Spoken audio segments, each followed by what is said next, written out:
Unión, Progreso y Democracia, la formación liderada por Rosa Díez, prevé un importante crecimiento en las elecciones del 20N. Se muestran seguros de poder pasar de 1 a, como poco, 5 diputados. Para hablar de esa cuestión y de otras muchas, ha venido a Periodista Digital el responsable del programa electoral y número 2 por Madrid de UPyD, Carlos Martínez Gorriarán. Muchísimas gracias por venir a Periodista Digital. Gracias por vuestra invitación. Bueno, pues para empezar, ¿cuáles son las expectativas que tienen ustedes, Unión, Progreso y Democracia, de cara a las elecciones? ¿Cuántos escaños esperan sacar? ¿Cuántos? Bueno, esto es una pregunta un poco de porra, ¿no? ¿Cuántos? No sé exactamente, porque además hay una gran incertidumbre, hay muchísimos indecisos. Nosotros contamos con sacar grupo parlamentario, que son 5 diputados y por lo menos el 5% de los votos de media nacional. Y de ahí hacia arriba se abre la horquilla, es decir, podremos sacar 5, 7, 9, dependerá de lo que la gente quiera votar y si prefiere votar lo que realmente piensa o a lo que está resignada. Y en el caso de que ustedes se convirtieran en una fuerza necesaria o una alternativa frente a los nacionalismos para que el Partido Popular o el PSOE, aunque todo apunta a que el Partido Popular pudiera formar un gobierno de forma cómoda, ustedes, uno, ¿creen que la fuerza mayoritaria optaría por ustedes? Y dos, ¿qué condiciones pondrían? Bueno, eso depende de si el presunto y muy probable ganador, que será el Partido Popular, obtiene mayoría absoluta o no. En cualquier caso, fuera quien fuera el ganador, haríamos lo mismo que el 22M. Es decir, pediríamos a ese partido que, si quiere nuestro apoyo, se comprometa públicamente a cambiar en esta legislatura la ley electoral para hacerla más representativa y proporcional y, bueno, representativa de lo que debe ser el pluralismo político de la sociedad española, no la ley actual, que es una ley muy deficitaria. Y a continuación que inicie la reestructuración del Estado de las Autonomías, comenzando por educación y sanidad, que en nuestra opinión es imperativo que sean competencia del Estado. ¿Por qué quieren que estas competencias vuelvan al Estado y cómo debería ser el proceso para que esto ocurriera? Bueno, el proceso en parte ya ha comenzado. Hay comunidades autónomas que están tratando de deshacerse de competencias que en su momento asumieron sin capacidad para desarrollar. Por ejemplo, justicia, que tanto Castilla-La Mancha como Murcia y la propia Comunidad de Madrid han dicho que estarían encantadas de que volviera al Estado, pero esto no son maneras. No se trata de que uno a la carta pide una competencia y luego la devuelve si es incapaz de gestionarla adecuadamente. Entonces hay que hacer esto con orden. ¿Y con orden por qué? Pues porque tiene que haber un objetivo en la devolución de competencias. ¿Qué ocurre con sanidad y con educación? Bueno, la educación es básica para el presente y el futuro de un país. El mal resultado de la educación en España es también responsable de la crisis económica en bastantes aspectos, por ejemplo, del altísimo paro juvenil. Y consideramos que haya un sistema único de educación en España es básico para garantizar la igualdad de todos los españoles, en el sentido más elemental del término, de que todo el mundo tiene las mismas oportunidades, de que todos los profesores y todos los alumnos se pueden mover por toda España sin que parezca que cambias de país, etcétera, y que haya el mismo currículum, es decir, que se estudien las mismas materias con independencia de en qué lenguas se estudien, en qué comunidad autónoma, etcétera. Dicho esto, luego la gestión del día a día de los centros, etcétera, puede ser la comunidad autónoma. No se trata de centralizarlo todo, sino de que haya una única ley educativa. Y para eso es necesario que sea competencia del Estado. Con sanidad exactamente igual, con el agravante de que la sanidad está más que demostrado que 17 sistemas sanitarios son injustos, porque cada vez van creando más diferencias entre según qué comunidad te toque. Son además, mucho más caros, mucho menos eficientes. Hace poco venía el dato que era muy ilustrativo de que simplemente por haber comprado este año, debido a la crisis, las vacunas de la gripe de la campaña de otoño centralizadamente, en vez de en 17 compras distintas, pues se han ahorrado 3,2 millones de euros. Estamos hablando de que con un sistema único de sanidad se podrían ahorrar cientos de millones de euros y, por lo tanto, sin necesidad de recortes en sanidad, ofrecer, que esto es lo fundamental, las mismas prestaciones básicas en toda España a todo el mundo. Y luego, bueno, algo que nos pasa mucho a la gente que viajamos constantemente, es decir, que cambiar de comunidad no sea como salir de Europa, porque en realidad es más fácil recibir atención sanitaria dentro de la Unión Europea que dentro de España si cambias de comunidad autónoma, lo cual es una situación completamente intolerable. Vamos. Sí, y bueno, ya que hablamos de recortes, ¿qué otros recortes creen ustedes que son necesarios en la administración para ahorrar? Muchos. Lo primero que habría que hacer es un recorte en todo lo que son derroches, duplicidades, inversiones ineficientes, etcétera. Por ejemplo, nosotros hemos calculado, y nadie nos lo ha refutado con cifras, que mejorando la gestión de las comunidades autónomas tal y como están, es decir, sin cambiar las competencias ni su capacidad de autogobierno, se podría ahorrar hasta 26.000 millones de euros aplicando lo que se llaman criterios Maastricht para la gestión de las administraciones. Y suprimiendo diputaciones y fusionando ayuntamientos en intentos más grandes que sean más eficientes y solventes, se podrían ahorrar otros 14.000 millones de euros. Nos salen 40.000. Es decir, tendríamos un ahorro de 40.000 millones de euros anuales en un país cuyo déficit anual es de 60.000 millones de euros. Ya habríamos hecho ya un gran recorrido para llegar al equilibrio presupuestario. Y si además tenemos en cuenta que luego está el fraude fiscal, estimado en 70.000 millones de euros, hombre, ya sabemos que el fraude fiscal no se elimina así como así, pero se puede recortar. Es decir, estamos hablando que aplicando las políticas adecuadas en España a día de hoy, podremos conseguir equilibrio presupuestario sin recortes en sanidad, ni en educación, ni en servicios sociales básicos. Es decir, si el Partido Popular y el Partido Socialista han comenzado su ahorro, entre comillas, porque luego nos enteramos que el señor Gallardón tiene un mayordomo privado con librea para que le sirva café. Es decir, si vamos a lo que es el ahorro realmente importante, pues se puede ahorrar simplemente eliminando derroche, malas inversiones, mala gestión y de esa manera dejar tal y como están las prestaciones sociales, el desempleo, la educación y la sanidad y profundizar en la reforma y si al final hiciera falta hacer recortes en alguna de estas áreas, porque realmente la situación financiera es pésima y es cierto que se pueden llegar a recortes muy dolorosos y muy impopulares, previamente habríamos eliminado el derroche donde nunca habría que haber derrochado. Esto es lo que nosotros proponemos. Ahora, cambiando de tercio, si me permite la expresión de una forma radical, quería hablar sobre el comunicado de ETA de la semana pasada. Desde que se hizo público, bueno, hemos visto que se multiplican las voces pidiendo pues el acercamiento de presos etarras a las cárceles del País Vasco, medidas de reinserción de terroristas y otras similares. Sí. ¿Cuál es su postura al respecto? Bueno, es una postura muy sencilla. Basta con leer el comunicado de ETA y leer lo que dice, no lo que algunos querrían que dijera. Es decir, la literalidad del comunicado de ETA es muy clara. Es decir, ellos dicen que abandonan la actividad armada, los atentados, pero que van a seguir ahí y que además pretenden negociar con el Estado lo que llaman las consecuencias del conflicto. Es decir, ETA no ha desaparecido, ETA ha dicho que no va a desaparecer, que sigue ahí como una vigilante de un proceso político de negociación y lo que es peor de todo es que ETA estaba y está operativamente derrotada. ETA es incapaz, sin un altísimo costo y por eso no atentaba, de atentar. Y gracias a la movilización social, al trabajo parlamentario que ha hecho leyes importantes que han conseguido derrotar a ETA y sobre todo al trabajo de la Guardia Civil y de la Policía Nacional. Entonces, claro, lo que se ha hecho es el mayor disparate que se puede hacer. Es decir, un enemigo del Estado, de la democracia, un enemigo totalitario, sanguinario y cruel que estaba derrotado, se le ha regalado una victoria política por cálculos electorales. Y bueno, nosotros ahí lo que decimos es que esto es un error, hay que volver a la posición anterior, que es la que le ha llevado a ETA a ese punto de no retorno, y sencillamente para que ETA desaparezca. Bueno, entonces, presos. Bien, aquellos presos terroristas que quieran reinsertarse, eso es lo que tienen que hacer. Algunos lo han hecho. Es decir, tienen que pedir perdón a las víctimas, tienen que romper públicamente con la banda y con sus objetivos políticos, claro. Y desde luego tienen que colaborar con la justicia. No se nos olvide, que se olvida muy a menudo, que quedan 300 asesinatos de ETA por resolver. Y esos 300 asesinatos hay que resolverlos. Y solamente se va a poder hacer, dado que muchos han prescrito, con la colaboración de los implicados. Y eso es lo mínimo que se puede exigir a una persona para que se reinserte. Y entonces no habría ningún problema. Ahora, pseudoamnistías disfrazadas de reinserción falsa, de terceros grados espurios y de acercamientos indiscriminados, pues no los vamos a aceptar. Nosotros, desde luego, estaremos en contra.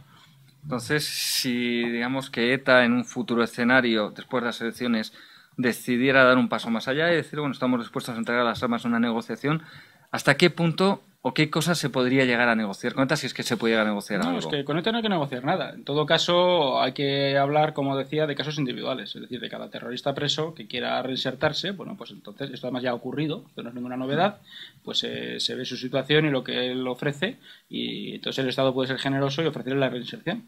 Pero lo contrario es negociar políticamente con ETA, y eso es una cosa que nunca vamos a aceptar, porque además es reanimar en fin, es levantar el toro, ¿no?, que dicen los torinos. Alguien que estaba ya al borde de la desaparición, le das argumentos, le das plazos, le das respetabilidad le das un partido político que esté en las instituciones gobernando por sus fines. Todo esto es un desastre y un disparate, y la verdad es que la mayor parte de la gente se ha dado cuenta, y basta con ver las encuestas.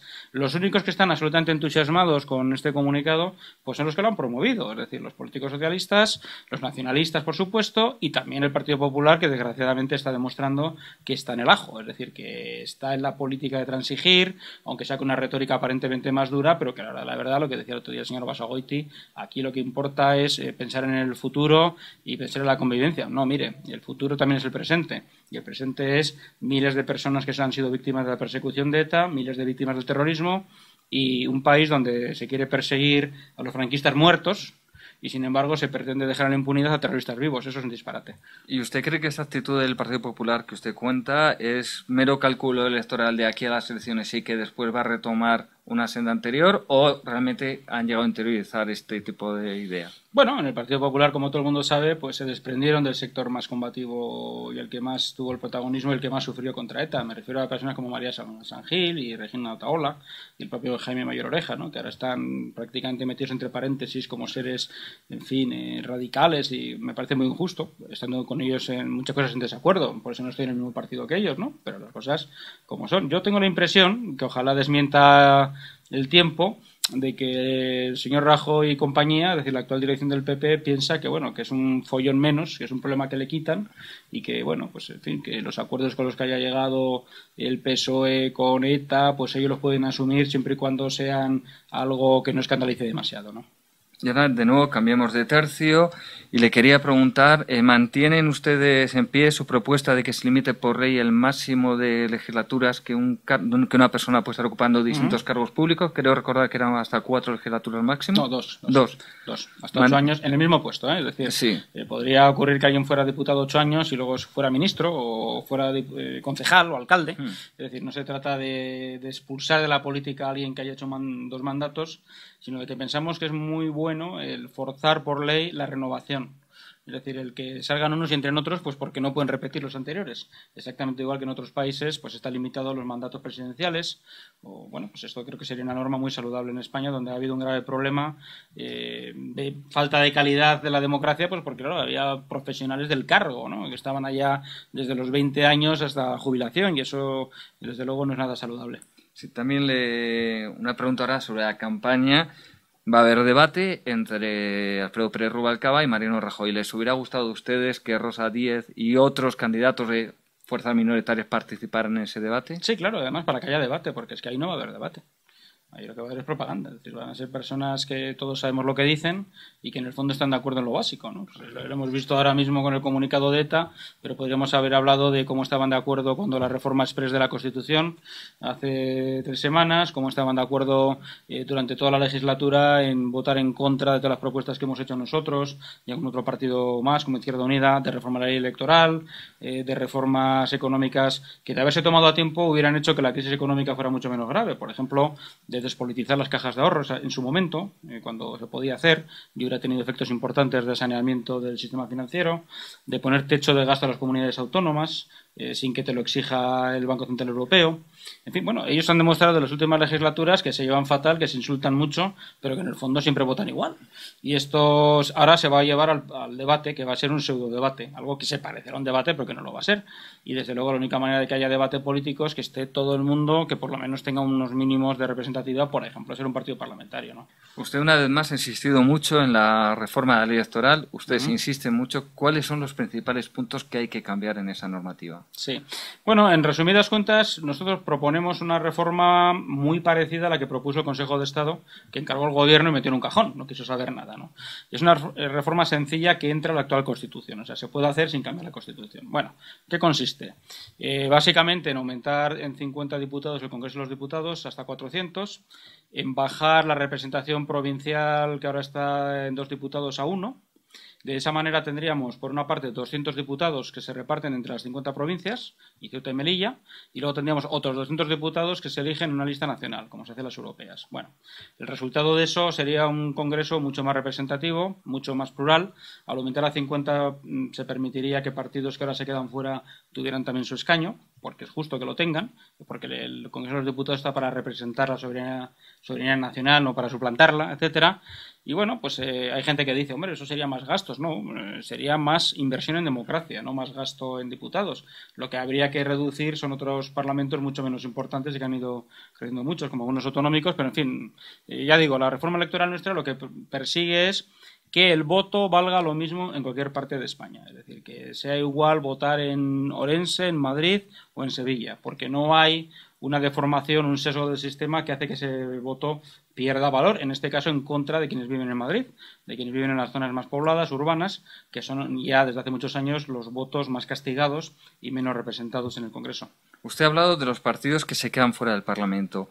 Una queja que han tenido muchos de estos partidos a estos últimos días ha sido que la reforma de la ley electoral les aumentó el número de firmas que les obligan, que tienen que presentar para poder presentarse. También ellos, bueno, ha habido problemas, muchos han quedado fuera por unas pocas docenas de firmas, les han anulado firmas, ha habido ahí mucho follón de que se anulan, no se anulan.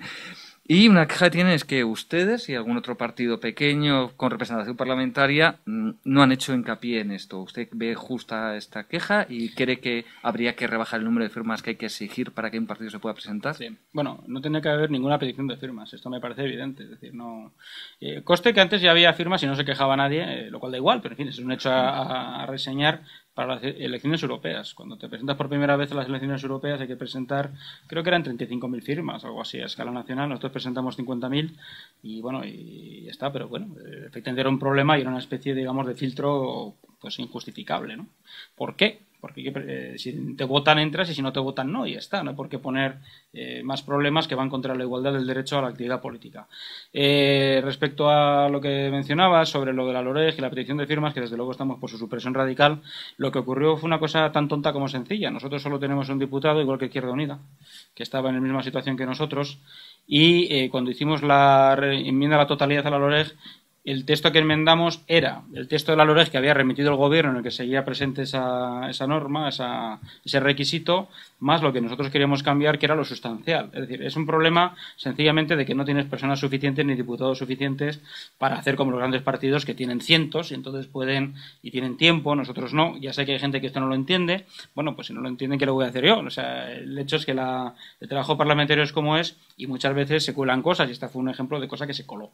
Ahora, no existía ni por nuestra parte, y en este caso decir, también puedo romper una lanza por parte de Izquierda Unida, la menor intención, todo lo contrario, de poner pegas a que se puedan presentar todo tipo de partidos. No tenemos el menor inconveniente, y cuando nosotros consigamos que prospere la reforma de la LOREG que proponemos, esos requisitos desaparecerán para todas las elecciones. En su reforma va a estar incluida que desaparezca la obligatoriedad de que el tiempo en informativos de las televisiones privadas sea proporcional. Por supuesto, porque eso es escandaloso, eso es una medida dictatorial. Es decir, es intolerable que se pretenda regular la información que dan los medios desde los partidos políticos. Ya es difícil ir más lejos en suprimir la libertad de información. Eso es una de las muchas cosas. Además, en realidad, la reforma de la LOREG solo hizo esas 3 reformas. Bueno, esas 2 que has citado, es decir, la de las firmas y la del tiempo obligatorio, y luego la grandiosa reforma de la papeleta del Senado. Es decir, claro, esto verdaderamente fue una estafa. Es decir, cuando una de las cosas que más preocupan a la gente preocupada por la participación política en España es la ley electoral, que hagan una reforma para llegar a esa conclusión es una especie de burla, ¿no? Un escarnio. Sí. Y bueno, ya para terminar, una pregunta sobre los medios de comunicación. Existe un debate abierto sobre el control de los contenidos televisivos. Desde el PSOE se defiende, últimamente de nuevo con mucha fuerza, la creación de un comité estatal de medios audiovisuales, una especie de CAC a nivel nacional, mientras que el PP se opone y dice que aquí lo único que tiene que valer son las leyes y los tribunales. ¿Cuál es la postura que mantiene su partido al respecto? ¿Debe haber un órgano que supervise las televisiones privadas, los contenidos, o...? Nunca hemos apoyado un órgano de esas características, no sé para qué serviría. Es decir, de hecho, eso es peor. El intervencionismo directo todavía degenera más las cosas, las corrompe más. Basta con que veamos lo que pasa en las televisiones públicas, que son tan poco públicas. Bueno, todavía la Radio Televisión Española hasta cierto punto se salva, pero las televisiones autonómicas son una calamidad. Se dedican a hacer directamente propaganda del partido gobernante, del gobierno, del ayuntamiento, de quien sea, ¿no? Y entonces, crear esos comités, ¿para qué sirve? Pues no sirve para nada. Sirve para crear una ficción de control que no es tal, ¿no? Y yo creo que el verdadero control que funciona en medios de comunicación es, por supuesto, el autocontrol de los medios como tales y el control legal por contenidos inadmisibles. accesibles, ¿no? Y lo demás, bueno, pues es el juego de libertad en una sociedad libre y uno no puede dedicarse a perseguir medios que no le gusten por sus contenidos. Habrá que intentar que haya otros mejores y para eso sí que es importante algo que está muy también en mal momento, que es que la libre competencia. Es decir, que se pueda competir de verdad en igualdad de condiciones en los medios audiovisuales y en los demás, en Internet, y que entonces cualquier persona pueda llegar a desarrollar, cualquier empresa, tener un proyecto propio empresarial que llegue a todo el mundo, no como ahora, que la verdad es que es una situación bloqueada. De hecho, en televisión, uno de los grandes fracasos que ha habido con el zapaterismo era su pretensión de supuesto pluralismo que ha acabado en un duopolio, ¿no?